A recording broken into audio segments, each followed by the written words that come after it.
Welcome to the Playground Talks podcast, a podcast for busy parents who want to own their parenting style and develop a stronger sense of how to handle challenging situations. I am Tamia Friat, your host and a mother of three. In this podcast, I will interview psychologists, practitioners, behavioral therapists, teachers, and other experts about topics that bother all of us as parents, so you can get both the parenting principles and practical aspects that resonate with you, give you confidence and joy. Hi, in today's show, I'm hosting an amazing woman, Neta Shani. Neta Shani is a Chinese medicine practitioner who specializes in sensory balancing. We talked about what is sensory balancing, what triggers tantrums caused by sensory overwhelming, and what is biofeedback and how it could help you and your kid. Neta is also the creator of the emotional growth card game called Let's Share, and she shared some great tips on how to improve communication and develop a deeper relationship with our kids. Thank you for joining me. How are you today? Great. How are you, Tammy? I'm doing great. I'm so happy to have you here. Let's talk about what is sensory balancing. It's like we kind of have a central computer, and sometimes it has some errors. So you could be experiencing something different than others, and it's because maybe your sound button is too loud. So people to the cinema, and for you it's painful. For them it's just, they'll say it's loud, but for you it's actually painful. So you're experiencing it differently. So it could be something as simple as hearing. I see it especially in kids, but it's also for grown-ups that you experience your own feelings differently. I remember I have a friend, and I won't forget that day. He called me like 12 years ago, super excited, like that. I'm not the only one. There are people that are highly sensitive. I'm not the only drama queen. And she was so excited because she was always tagged as the drama queen. Why are you taking things so emotional? Why are you overreacting? And for her, that's her normal. That's her way of reacting to things. And she was so happy and so relieved. And kids experience it. I see it. I would sometimes get a mom come for a treatment for herself, and she would complain about one of her kids and complain she's doing it on purpose. And I listen and I say, it sounds like she has a sensory issue. It sounds like she's experiencing the world differently. I don't think she's doing it on purpose. And then the mom would cry because relief and guilt and everything. And then we'd start working on the child. And then the mom would realize that the child is going through daily challenges, experiencing the world differently and reacting differently and being misunderstood by parents, by teachers, by peers. And these kids, what they need is to be understood. The first thing, when you understand someone, when you tell them, okay, this is what's going on, there is something physical going on that we can help you with, rather than make them feel guilty and embarrassed and ashamed. Once you acknowledge it and you support them, wow, already you take off some of the stress. So it's all around us in different things. It could be just eczema. It could be just something physical, just a migraine, just a bellyache. But it could be that they're reacting differently, like a child that hugs his peers, but he doesn't do it on purpose. He knows, he says, my brain isn't listening to me. And when is he hugging? It's when the stress levels in his body are higher. That's what he goes for a hug, and without even realizing. He knows he's not supposed to do it. It's not that he chooses to. It's like a tick. It's like a reflex. And so we have to work on the stress levels. There was more time to think, I want to hug, but I'm not going to do it. It's so many sensory issues around us, and those people need our support and acknowledgement and help in dealing with their daily challenges. Yeah, I totally resonate with whenever we as a parents being more compassionate about our kids, other than judging our kids that they're lazy or not listening to us. So from this compassion point, we can get so much understanding and know how to approach our kids. Which leads me to my next question, and is it which situation are likely to trigger tantrums because of sensory overwhelming? The thing that is in common is that what triggers it to be worse is stress hormones. And stress hormones is different than stress. Stress is me feeling stressed, feeling anxiety, feeling worried. It's about emotions. But stress hormone could be triggered when you're hungry, when you're tired. With eczema, it's always a stress hormone that is causing it. But sometimes it's because you're sensitive to certain foods. So when you're eating those foods, it's triggering a stress hormone in your body. And sometimes it's just by worrying. So it's just emotional, again, triggering the stress hormone. Or it could be that you have eczema only in the spring. It's because of a certain blossom that you're sensitive to those pollen. So that, again, triggers the stress hormone. So the thing in common is the stress hormone. And what we work on in sensory balancing is realizing what it is. So people can go and get a diagnosis if it's something they're eating, if it's something environmental, or is it something emotional? And once you know what it is, you can address that. And in any case, we work on the stress hormone, but we also want to know what is triggering it.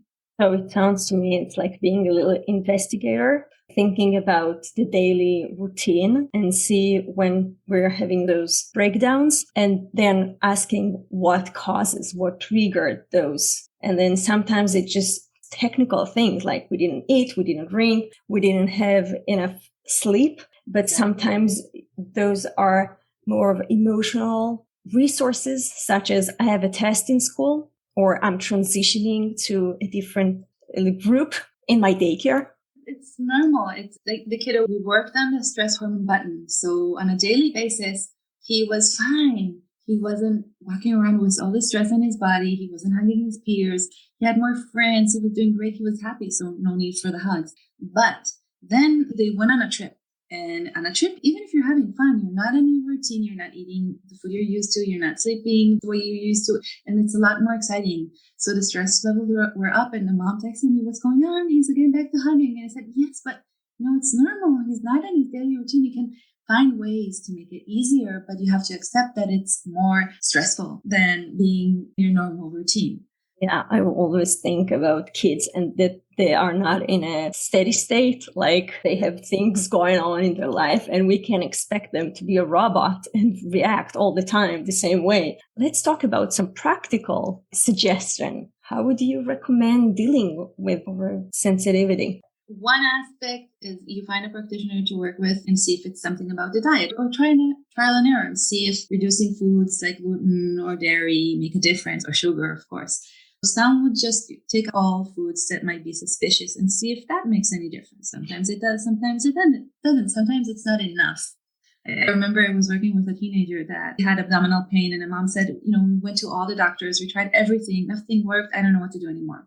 So we tested her, and I said, okay, for sure it's gluten and dairy, but it's not just gluten and dairy. And then she said, yeah, but I already eliminated it and it didn't do anything. And I said, it didn't do anything because it's also about your stress hormones and it's about the stress you're having at school. So you eliminated one thing that caused it, but then you were walking around with a lot of stress, and that's what's causing it too. And we hooked her on a biofeedback machine, which is something that everyone could do at home. And I showed her how stressed she really was. And as we were talking, she could see that every time that we were talking about her social situations, it would show red. Red is when you're stressed. And there are topics that we covered and we talked about, and it was green. And then she could see. And at some point, I hid the screen and I said, okay, because she said, today my pain level is from between 3 and 7. And I would say, now it's 7, right? And she said, how did you know? And I say, look, it's red. So it shows us what causes the pain. And she learned. So one thing, we worked on it with acupuncture, but she eliminated the gluten and dairy. She started feeling better. And then she started learning that when the pain goes high, she's stressed, and she would start asking herself and calming her body down. So there are different techniques to teach yourself how to calm down. It could be mindfulness. It could be a little bit of exercise that distracts you. It could be taking an Epsom salt bath. It could be herbs or supplements. So there are different ways, like a biofeedback can show the person what helps them calm and what makes it more stressful. Because the person that is on biofeedback and they start doing breathing exercises, sometimes it actually makes it worse.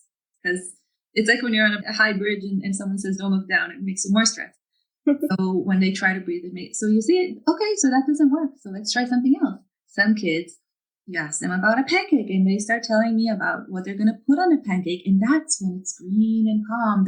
You start talking to them about something else, guided imagery. So there are different ways. And if everyone would have like a small biofeedback app, that's a good way to test what is helping me and what is making it worse.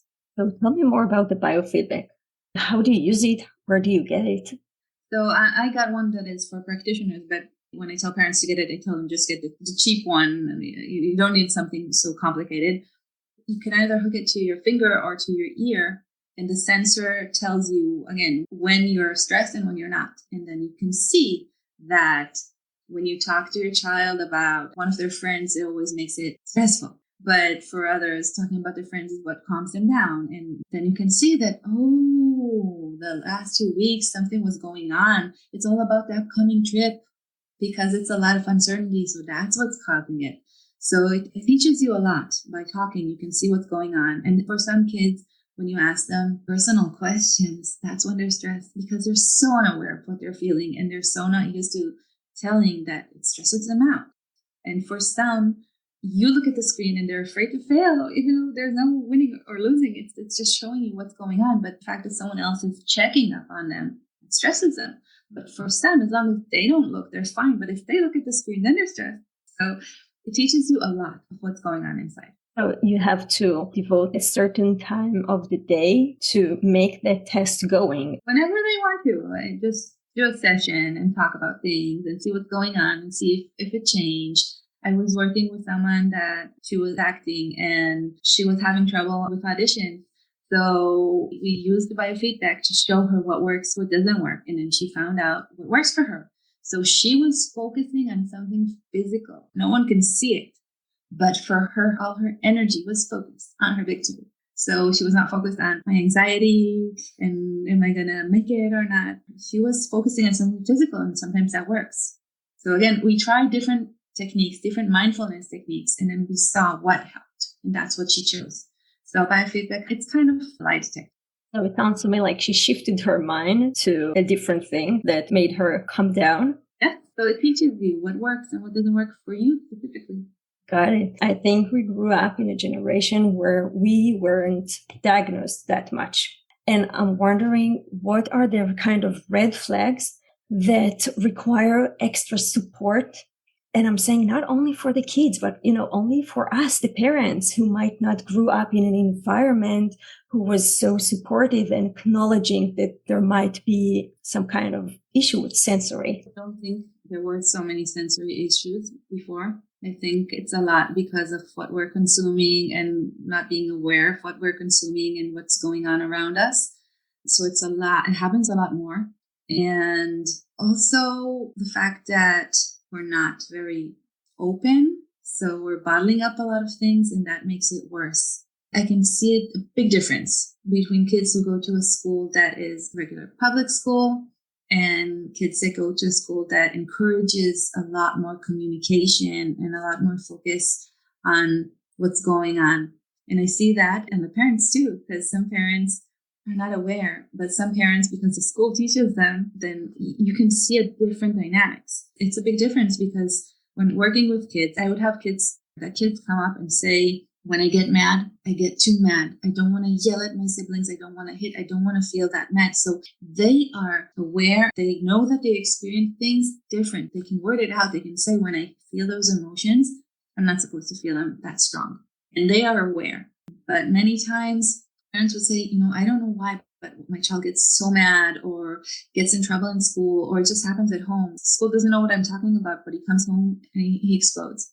And then they can tell, they compare to other kids and they say, okay, something is a lot more than it's supposed to be. And I can see that it's challenging for them. So it's looking at your child and trying not to be mad and judgmental, but look and see their challenges. Something that I saw very often is that the child had a hard time expressing themselves. And sometimes it's shame because, I don't want to behave like that. And sometimes they're not very aware, but I would ask the parents, who does he get it from and being so reserved? And they say, probably from us. They're not talking about the mistakes they're making or when they're not behaving or how they're dealing with things. And so what I noticed is that parents is as reserved as they will be. When they're in the clinic with their child and asked to play along, they will do it because they know right now they're being a role model. And if they step up, that's what they're showing their child. And that's actually why I created that game, because I said, if every family had the tool, had a game that will reinforce healthy communication, the parents get to be a role model, and they're going to be embarrassed maybe if it's a group of adults playing a game like that. But if it's them and now their child is looking up to them, they step up. And I have parents who come and tell me, I saw that it was hard for me to share with my kids. So they get a mirror and they understand that they're not sharing, then their child definitely isn't sharing. That's why their child said, my day was okay, and not elaborating more because their parents are not. And so the parents say, yeah. And then the second time was a little easier, and the third time was even more easier. And so they start building communication. I think the way to look is to first be less judgmental, because then you can see they're going through a challenge. Not, oh, why are they doing this to me? Why are they making my day harder? But, okay, what's going on?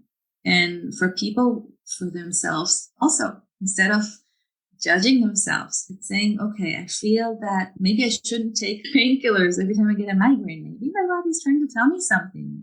It's being more aware and being in a place where you want to change something rather than saying it is what it is.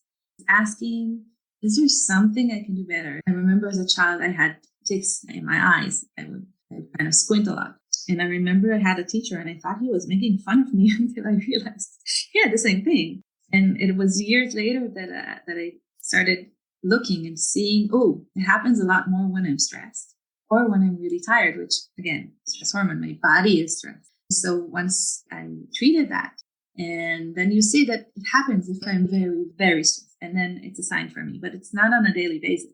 I figured for myself that whenever I was stressed, I had a migraine, and something that you can take care of yourself, and it does make an improvement with how many migraine you have or any other things, and also with the intense of whatever you're suffering from. That's my experience. So other than being aware with older children that they can talk for themselves, with younger kids, what would be the red flags? Behavioral issues? Sometimes it's physical. Sometimes I saw a kid once that the mom counted 20-something different tics. So there were vocal tics, there were muscular tics. I'll give examples where they just brought them in for something else. I had a kid come in for sinusitis, and his mom wanted to avoid surgery. So we treated him. It took like 3 sessions, and the doctor said it's all better, that no need for surgery. But then on the third appointment, I noticed the mom was telling him, stop making those noises. He was just humming. He wasn't doing anything on purpose. And I said, what noises? He's just humming to himself without even, paying any notice to it. And she said, yeah, but he does it a lot and it's annoying. And I said, but it's a vocal tic. So he doesn't even notice that he's doing it. I remember when I was a kid, and there would always be someone in class who was taking a pen and kind of banging it on the table again and again and again, or people with their knee jerking. It's something you do when they're stressed and you don't plan on doing it. And that's when we started working on the stress. And then she noticed a big, big improvement. So it could be something as small as that, but she didn't notice. And I had a few parents bringing their kids for one thing, but they would notice. And I said, when you're doing that, you're just making it worse, because now they're stressed about making those noises. And from the beginning, they were not doing it on purpose. And when you realize that your child is doing it on purpose, listen to them. They might not do it on purpose. And muscular vocal tics, it could be sleep issues, it could be digestion issues when the doctor said there's nothing there. But yes, the body's telling you something. So it could be a behavior issue, but it could be the body telling you something is going on. The asthma also fall in this category? Yes. It's something is overreacting, and it could be different things. I remember one mom called me once and she said her daughter has very often asthma attacks. And she said, I already saw acupuncturist once and they told me to remove dairy. But if you're going to tell me to remove dairy, I'm not going to come. I said, first of all, with asthma, usually you want to remove dairy, but maybe it's something else. But if you come and it's dairy, I will tell you that it's dairy. But you do whatever you want. And she said, you know what, I want to come just, to see what it is. And then we tested her, and it wasn't about dairy. It was environmental things, and it improved really fast. And then I did suggest that she remove dairy because it can cause a lot of phlegm, which you don't want in a kid with asthma. But she was more open to it once she saw her child feeling better. It's like with anything else. There's no 100% on anything. But many times you do want to go and check to see if something is an overreaction of the body. Because sometimes it's something you can get rid of. You realize that something that you're eating or drinking or something else that you're doing is not good for you. And you want to know it.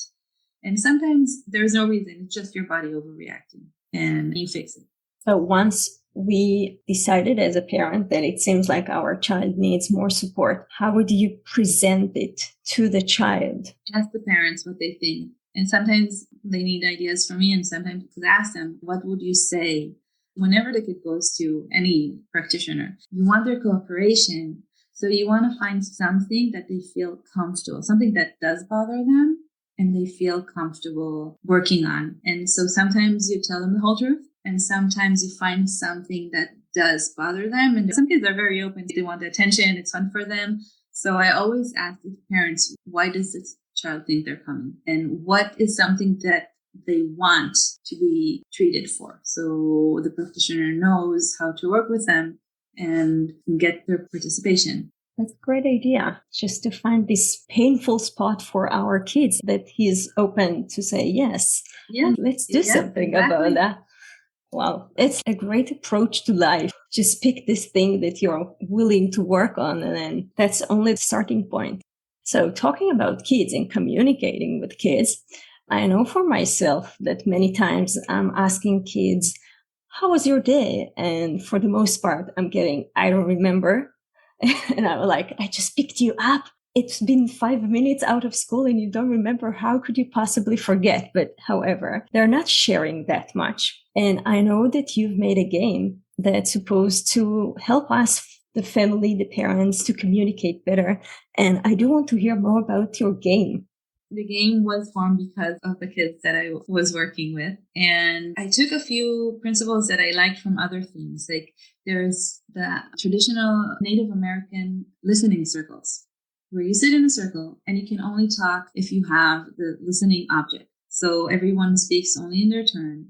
And you feel that you get all the attention, but no one can judge you and no one can comment. So it's a safe place to share. And you don't have to share if you don't want to, which is very important. It's something I always do in my clinic. I always tell kids if they don't want to participate, they don't have to. They always do. But I never make them. And I tell the parents, don't make them. If you want, you can offer them something, but get them to cooperate. And by allowing them to not participate if they don't want to, you're already giving them power. So everyone shares according to the cards. And the child might say, I don't want to. Or there's a card that allows them to just pretend physically, like make a face or something. And it's sometimes easier. But again, even if they don't want to participate at the beginning, it's fine because they learn from others. They see their parents sharing. And the parents need to share, even if it's more than they're used to. And they have to share about their mistakes and share about their deep emotions. And they want to do it because if they do it, then in turn, their child will do it. And it's a mirror. And a lot of parents say that they felt challenged because we realized that those are things we don't share with our kids. And why aren't we sharing? And there was a dad who told me, I want my child to answer sometimes instead of saying, yeah, it was okay, saying, Dad, I had a bad day and tell me why. I want to know that she had a bad day. I want her to come to me for advice. So that game is an opportunity to sit together and have the parents demonstrate what they want it to be like. And then children learn from that. And sometimes moms text me, they say, today my child came with the cards and she woke me up with the cards and asked to play. So because kids love when parents listen to them. Kids love when parents talk to them like friends, like really share something. So for some, it's a bit of a challenge at the beginning because they're not used to it, but then they realize that this is something that's lacking. So building up that communications, creating a safe place to share as much as you want and don't share when you don't want, and it's fine. So the cards game really helped the parents to model sharing, and that's what influenced the kids to do just the same. You know of any other reasons for kids not to share things? One reason is because they're reserved. That's what they see. That's what they do. It could be that they get judgment. They try to, and so they learn not to. They don't want to anymore. Or that's what they see around them. Imagine you're sitting with someone, a friend, or you're meeting someone new, and they're very reserved and they're not telling you about what's going on with them. They're just, talking about the weather. It will be hard for you to start sharing about something very intimate that happened to you because it's not mutual. So to have an open relationship and open communication has to be mutual. It has to be two people feeling comfortable in sharing, and it's something that you build.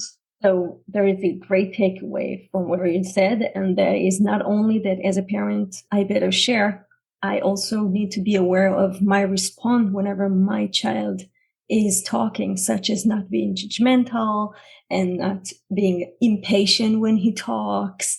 So my response whenever my child approaches me has a lot to do with building this communication in the house.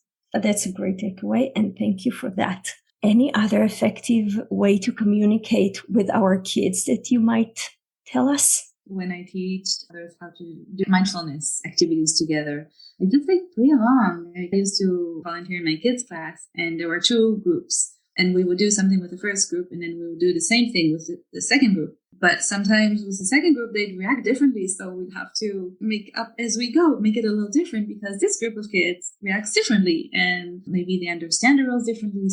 So you just make art together, because through art, you express a lot. And dancing together and music, and have fun with them. Sometimes if you become a kid and play with them, they will open up more and share more. Just creating the environment for a real authentic moment, and then they feel the connection. That's what it sounds to me. Yes. Well, that's great. And I do want to add that nowadays, I think we're as a parents so busy, and it seems we have a lot of stress for ourselves, working and managing the house. So it might be useful to sometimes think of only 10 minutes being with a real moment with the kids, and not even needing to put in the calendar 2 hours of, game time. It could be as little as 10 to 15 minutes. What do you think about that? Yes, but make them aware how special those 10 minutes were to you, and how you're looking forward to doing it again. If they know it mattered to you, it will matter more to them. Because I had a child that she was very, very reserved about her emotions. And once we were aware of that, then we got her to find the time to do things with her mom and talk and learn to express her emotions. And so they started building that. And I remember that it was a day that they said, did you spend enough time with mom? And the girl was really upset that no. And the mom was like, what? We went yesterday and we did our nails, we did this, we did that. But the child was so upset. And I told mom, first of all, she's expressing herself. Finally, she told you how she feels. And now you realize that when she tags along and to do nails and do this and do that, and you thought you were having time together, but for her, you were just taking her on your errands. She did not see it at all as a special time. But when you tell your child how special, oh, I'm so glad we have this time right now, let's do something, and you say it out loud, you can see how proud they feel that it's just that 10 minutes by chance, and they need to know that it really matters to us. It makes a big difference when they know how much we cherish that time with them.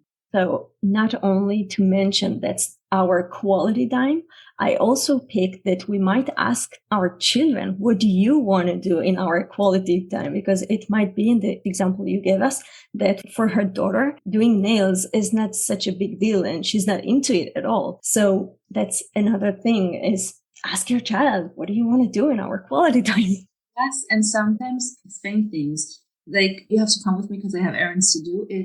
I know it's boring for you, but it's something I have to do and I didn't get the time to do it. So instead of making a face and complaining, now you got them on board that you need their help. And it's a whole different reaction because it's respectful. And I see parents say to their child, no, because I said so.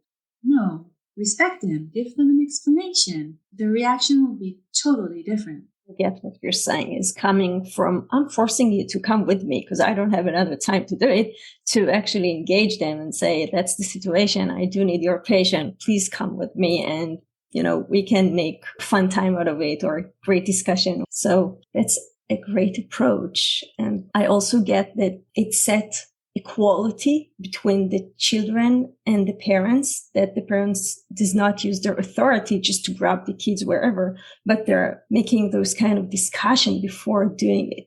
and I say thank you. Thank you for, your response and for cooperating. I want him to know that I appreciate it. Well, that's great role modeling. Thank you so much for coming. I really loved many takeaways with the biofeedback. I personally wasn't aware of that thing, and practical things of how to approach when my child is oversensitive, and some practical things of how to communicate. And of course, using the game to create this deep relationship and communication. So thank you so much for coming, and have a great day. Have a great day as well.